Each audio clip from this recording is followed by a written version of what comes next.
실험이라는 것은 위험을 동반합니다. 그리고 실제로 실험을 통해 얻는 결과는 성공보다는 실패가 더 많은 편이죠. 실험을 많이 하는 사람일수록 사실 실패가 더 많아질 수밖에 없습니다. 하지만 많은 사람들은 단순히 실패 사례가 많다는 이유로 그 사람을 무시하는 경우가 많습니다. 이런 분위기가 많은 조직에서는 과감하게 실험을 하는 사람이 점점 줄어들 수밖에 없습니다. 반면 실험을 권장하는 조직은 실패, 불확실성, 모호함 같은 것들에 매우 관대합니다. 이전 시간에 살펴봤듯이 실패는 무능함과 다르기 때문이죠. 하지만 아무리 실험을 권장한다고 하더라도 능력이 안 되는 사람에게 권한을 부여해서는 안 됩니다. 예를 들어 미술을 배우지 않은 사람에게 도화지와 물감을 준다 한들 그 사람이 만들어낼 수 있는 그림의 수준이 과연 훌륭할 수 있을까요? 그저 취미라면 얼마든 내 맘대로 그리는 것에 누가 뭐라 할 사람 없겠지만 지금 우리는 회사의 자금과 시간으로 실험을 하는 것입니다. 그러므로 규율이 있어야 합니다. 규율이 없으면 회사 내에서 벌어지는 모든 실패가 실험이라는 이름으로 정당화될 수 있습니다. 확실한 규율을 갖춘 회사는 실험을 시작하기 전에 누가 어떤 실험을 어떻게 진행할 것인지 그리고 그 과정에서 방향을 수정하고 아이디어를 폐기할지 결정하는 명확한 기준을 세워놓고 실험을 진행합니다. 아무나 막 시도하는 건 아니라는 것이죠. 그러다 보면 분명 초기에 가설이 틀리는 경우도 많을 겁니다. 이럴 경우 프로젝트를 취소할 것인지 방향을 완전히 바꿔서 재도전을 해볼 것인지 판단해야 합니다. 초보자들은 이 경우 진행하던 프로젝트를 취소하는 데 매우 힘들어합니다. 이는 곧 내가 실패했음을 인정하고 내가 무능력함을 타인에게 증명하는 거라고 생각하기 때문이죠. 이 글의 서두에 언급했던 것처럼 다른 사람들이 나를 바라볼 때 실패를 많이 경험한 사람이라고 무시할 수 있다는 두려움 때문에 프로젝트를 끝까지 쥐고 가려고 하는 경향이 생기는 겁니다. 실제로 경험이 충분한 사람들은 프로젝트가 실패했음을 깨달았을 때 재빨리 그 일을 중단하는 법도 알게 됩니다. 그리고 그래야만 새로운 것을 시도할 때 따르는 리스크도 함께 줄어듭니다. 오늘은 바로 이 부분, 초보자가 자신이 진행하던 프로젝트를 과감하게 포기할 수 있도록 하는 접근법에 대해 알아보려고 합니다. 가장 먼저 아이디어가 떠올라 그것을 시도할 때 우리는 내가 생각한 대로 일을 하나씩 진행해 가면서 실패를 맛보게 됩니다. 쉽게 말해 아프리카 원주민에게 신발을 팔겠다는 아이디어가 나왔다면 보통은 원주민에게 다가가 신발을 팔기 위해 장점에 대해 설명을 할 겁니다. 뱀이나 뾰족한 돌 등에 안전하게 발을 보호할 수 있다라는 식으로요. 하지만 이런 접근법보다는 그 아이디어의 결함을 찾아내는 킬러 실험을 해보라고 하고 싶습니다. 똑같이 신발 얘기를 해볼까요? 원주민들이 신발을 신지 않는 이유는 다양할 건데요. 우선 익숙하지 않아서, 그리고 신발을 살 수 있는 시장이 멀어서, 또 신발을 살 수 있는 돈이 없어서 등등. 뱀으로부터 발을 보호하는 건 좋단 말입니다. 근데 돈이 없는데 어떻게 사냔 말이죠.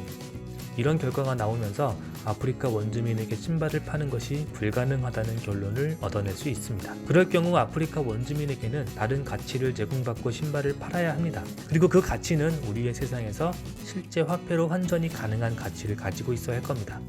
아예 접근 방법이 다르게 실험을 해볼 수 있습니다. 두 번째는 처음 실험 단계에서는 자금과 시간을 최소로 사용할 수 있는 실험만 하라는 것입니다. 보통 자금력이 빵빵한 기업은 처음부터 막대한 자금력을 동원해 실험을 할 수 있습니다. 하지만 이럴 경우 실패하는 비용도 크게 늘어나는 것입니다. 또 위에 예를 들어 신발을 수십만 켤레를 만들었는데 결국 다른 이유로 신발을 팔 수 없게 되었다면 그 신발은 어떻게 될까요? 전부 실패 비용이 될 겁니다. 그러므로 최저의 비용으로 짧은 기간에 실험을 할 수 있는 수준에서만 실험을 해야 합니다. 돈이 적게 들어갔기 때문에 빠르게 방향을 바꾸거나 프로젝트를 포기할 수 있습니다.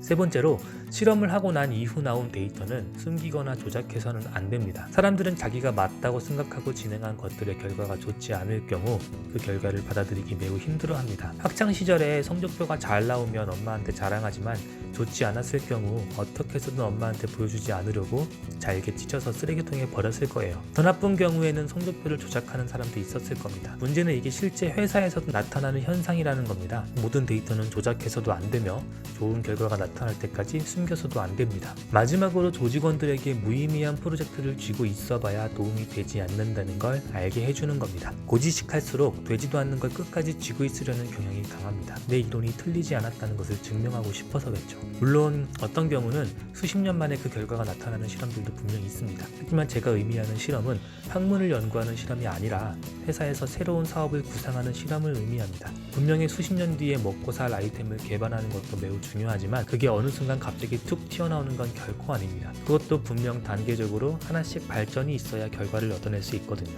그러므로 단계적인 결과물이 나오지 않으면 문제가 있다고 봐야 합니다. 실패한 프로젝트를 쥐고 있지 않게 하려면 성공한 프로젝트의 인센티브를 강화하는 방법으로 제어할 수 있습니다. 다른 팀원들은 지속적으로 프로젝트를 성공시켜서 부와 명예를 얻어가는데 본인만 계속 결과물을 내지 않는다는 것을 인지한다면 본인도 안 되는 프로젝트를 계속 쥐고 있기보다는 되는 프로젝트에 집중하려고 할 겁니다. 오너 입장에서는 비록 실패를 하더라도 이렇게 적극적이고 진취적인 사람에게 호감이 가는 건 사실입니다. 하지만 그것도 어느 정도 결과물이 만들어지는 자에게만 해당되는 말입니다. 그렇다고 오너가 실험 도중에 그 결과물을 빨리 낼 것을 요구한다면 창조적인 진행을 억누를 수 있습니다. 물론 완벽하게 설계했다고 명백한 결과를 내는 것은 아니지만 충분히 생각하고 연구할 수 있는 시간을 줘야 하죠. 오너나 투자자 입장이라면 본인이 후원했던 프로젝트일지라도 필요에 따라 중단시킬 줄도 알아야 하고 실험자들이 좀 더 효율적인 결과를 낼 수 있도록 지도해주는 리더십이 필요합니다. 오늘은 여기까지. 감사합니다.